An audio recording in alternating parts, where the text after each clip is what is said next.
Good.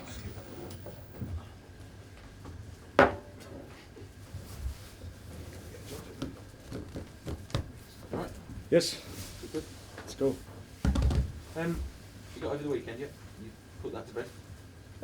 Yeah, well, we all know that it's difficult enough to win Premier League games with 11 on the field to play. We unfortunately lost one at half time, so that made it more difficult for us. Obviously, first half weren't quite at the level we needed to be. Obviously, talked about that at half time, but didn't really get the chance to do anything about it. Obviously, when Ryan got sent off within a couple of minutes, so it's always going to be difficult from that point. In fairness, I thought the lads in the second half stuck at it, even though they were one man down, and it needed, as I said after the game, needed a good strike to get them in front, which is what they obviously were needing at that stage. Up to that point, I didn't think we were coming under too much pressure, but first goal for them obviously was going to make it even more difficult for us. What's Ryan said to you since? Because it seems to be the sort of lad that it wouldn't sit well with him, that. No, I think we're a little bit disappointed with the first booking, in as much as that made a genuine attempt to get the ball. The lad was a little bit sharp, just got there in front, but carried on playing. I think the referee could have given him the benefit of the doubt on that one, certainly on the first one. Second one as well, I'm not convinced that the officials were certain that Ryan didn't get a touch on the ball. That's what he said he did. So when you look back on the two incidents, you're a little bit disappointed that the referee thought they both merited yellow cards. Really. Did you converse with the referee afterwards and make your feelings known? No, not really. I've stopped doing that, to be perfectly honest. Wasted time. So you just got to lick your wounds and get on with it, basically.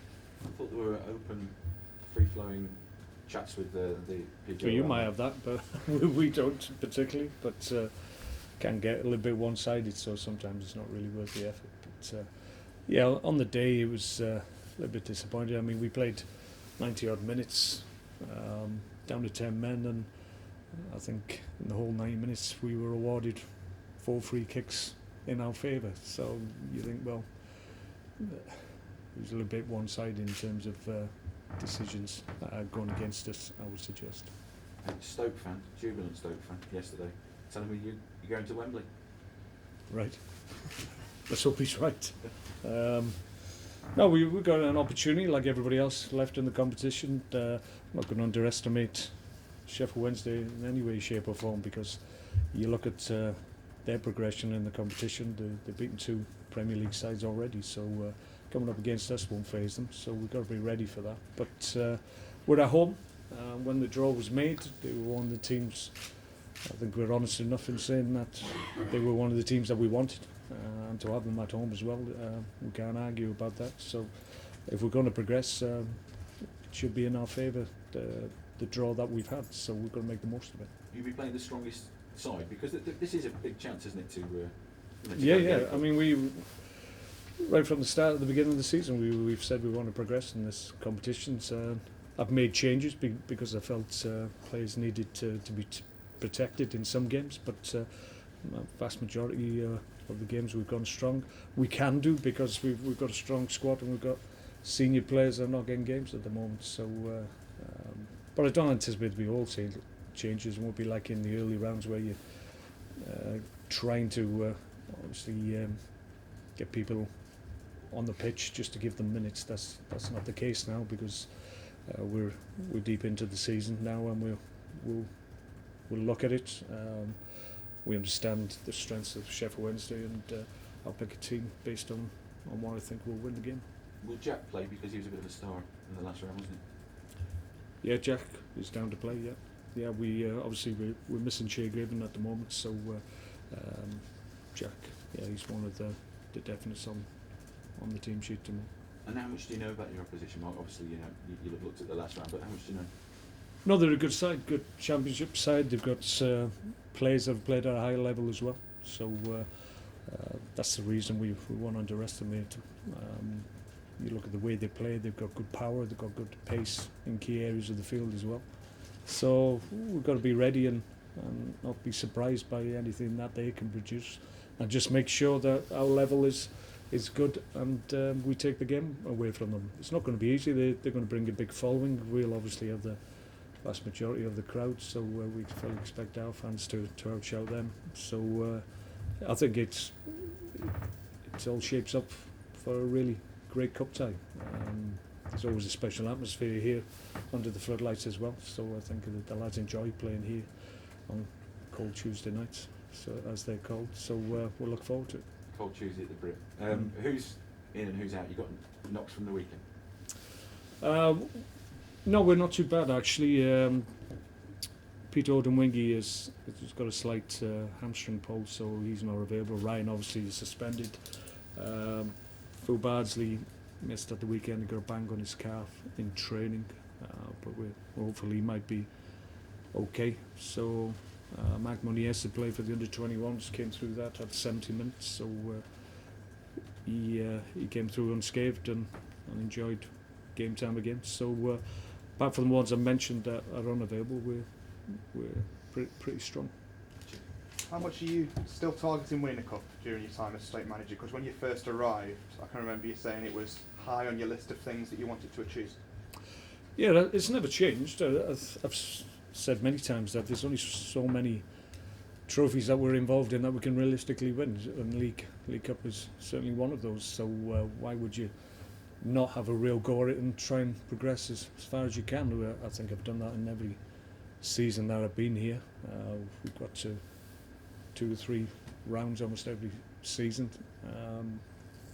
negotiated them, and here we are. We're one step away from a 2-legged semi-final. If we can overcome a very good Sheffield Wednesday side who are playing some good stuff at the moment in a good run of form, so their confidence will be high. So it's a tough tie, but I think the fact that they've gone up against Premier League sides in previous rounds, I think that's a warning for us that we shouldn't underestimate, which we won't, because they've got ability and they've got good power and pace and good understanding of what's required. So it'll be a tough tie, but we'll look to progress. How much is that the main message you've got to send to your players, and don't underestimate these, treat them with utmost respect?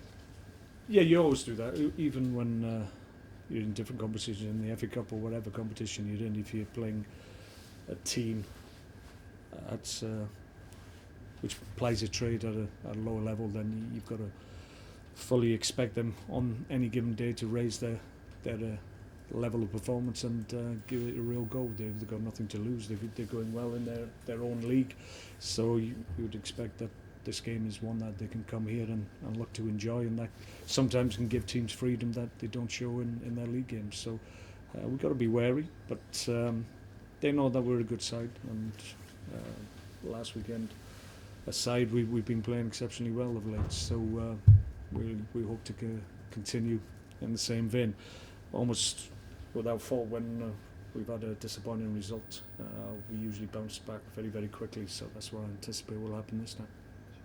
Mark, they got a late equaliser at the weekend, so you know they're going to go right to the end. What do you target as their main kind of threats on the night? No, they're a big, strong side. They get the ball forward quickly. They've got good threats, good pace. A couple of big lads up front that they can go to.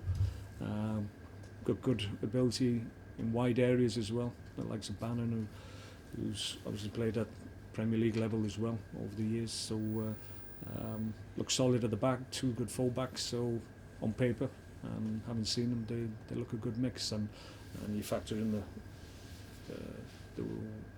situation now in terms of their confidence. They're playing well, so they're enjoying their football, it seems. So they'll be ready to go up against us, I'm sure. But we're ready to. Mark Munies, if he's had some game time, does that mean he can come straight into the team?